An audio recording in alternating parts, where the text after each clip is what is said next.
Here's the important thing. Just about 200 years ago, 3% of the world's population lived in cities.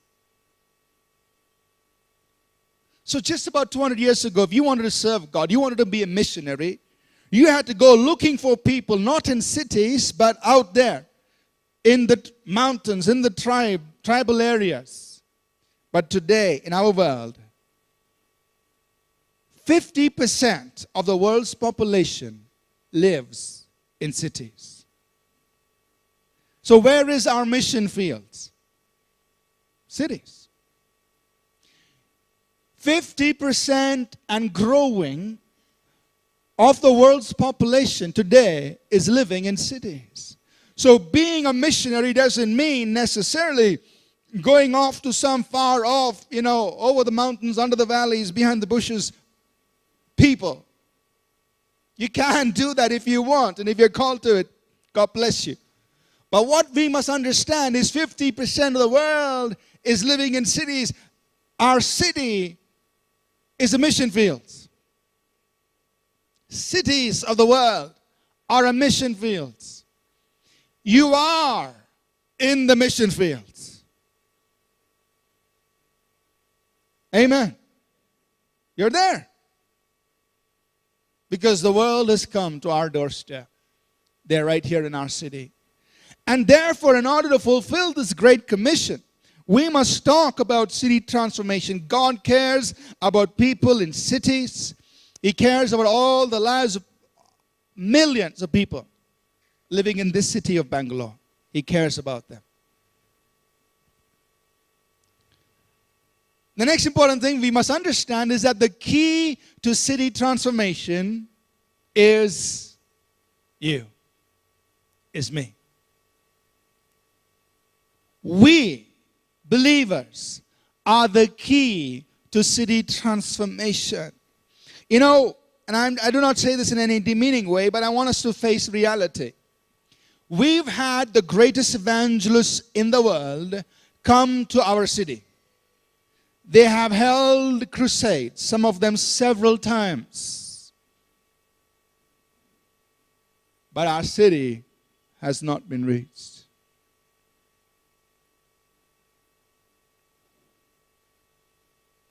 So what's the point? The point is that just having great evangelists come to our city is not necessarily going to result in city transformation.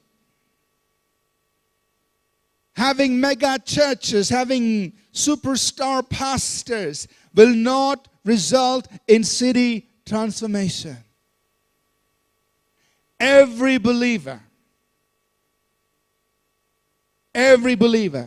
must be involved in seeing our city changed.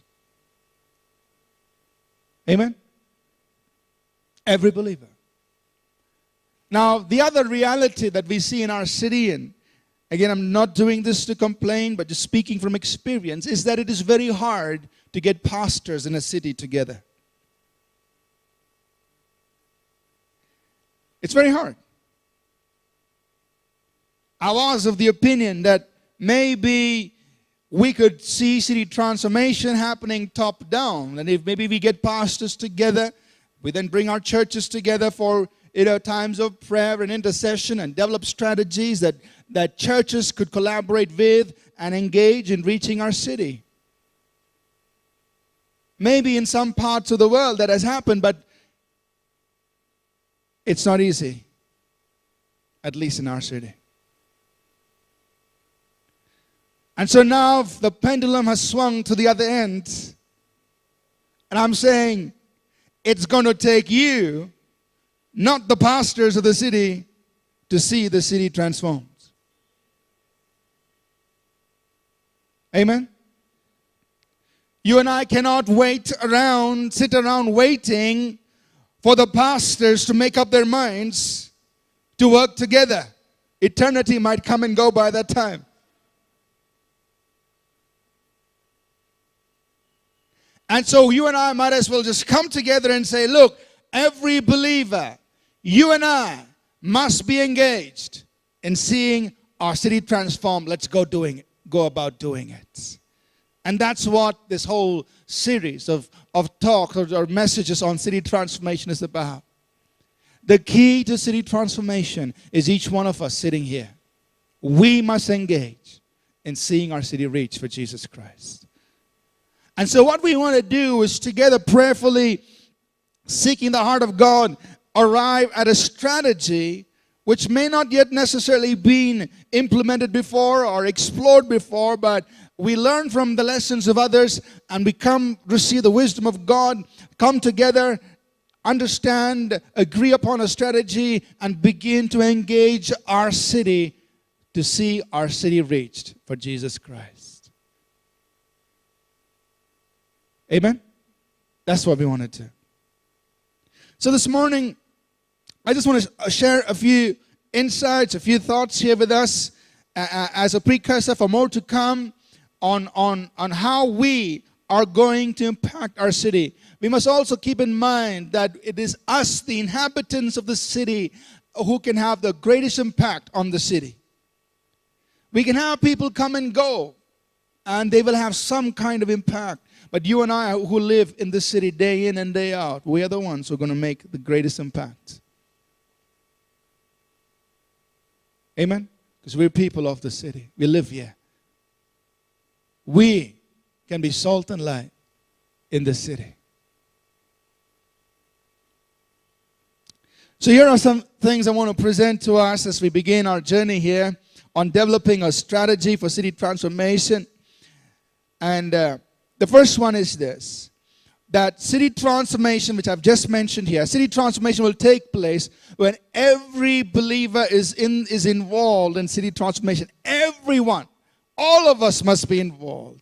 We're not sitting around waiting for some great evangelist to come and do the job.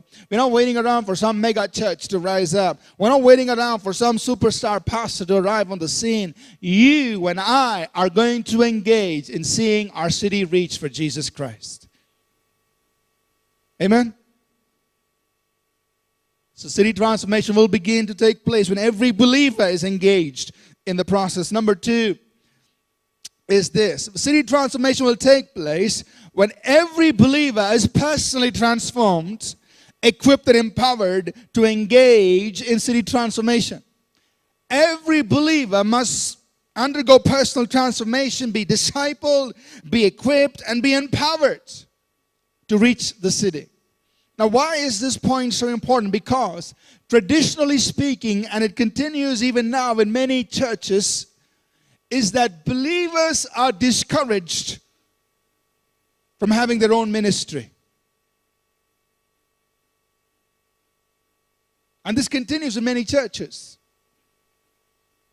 In fact, in many churches, the only idea of lay ministry is stuff believers do inside church, like arranging chairs and stuff.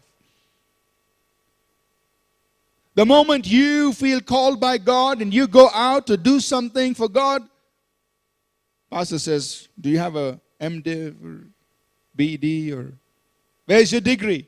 Where are your credentials? Sit down. It may not be, sometimes it's intentional because they feel insecure that others are engaged in ministry, and sometimes it's totally unintentional. They don't know better. So in most churches, the traditional mindset is that believers are here just to be attenders Sunday after Sunday in church, at most give their tithes, and the best is maybe serve inside church under the control of the pastor. But I want us to understand that's not the way we function. I want us to understand that we are purposeful in discipling, equipping, empowering, and releasing people to be ministers of God in our city.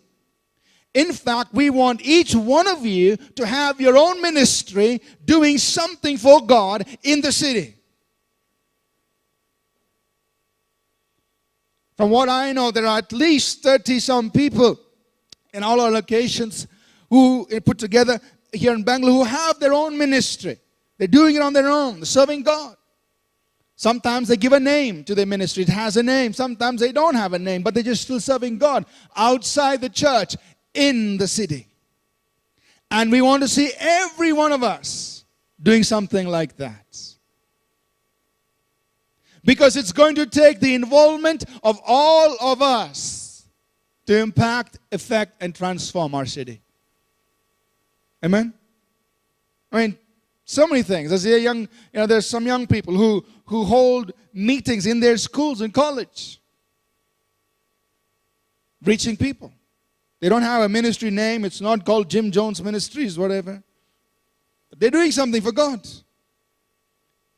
There are people who go out in the slums, and the work began in a small way, but now they're covering 2 slums, more than 40 homes. An English school has been started. Many lives have been touched. 2 churches have been planted among the slums.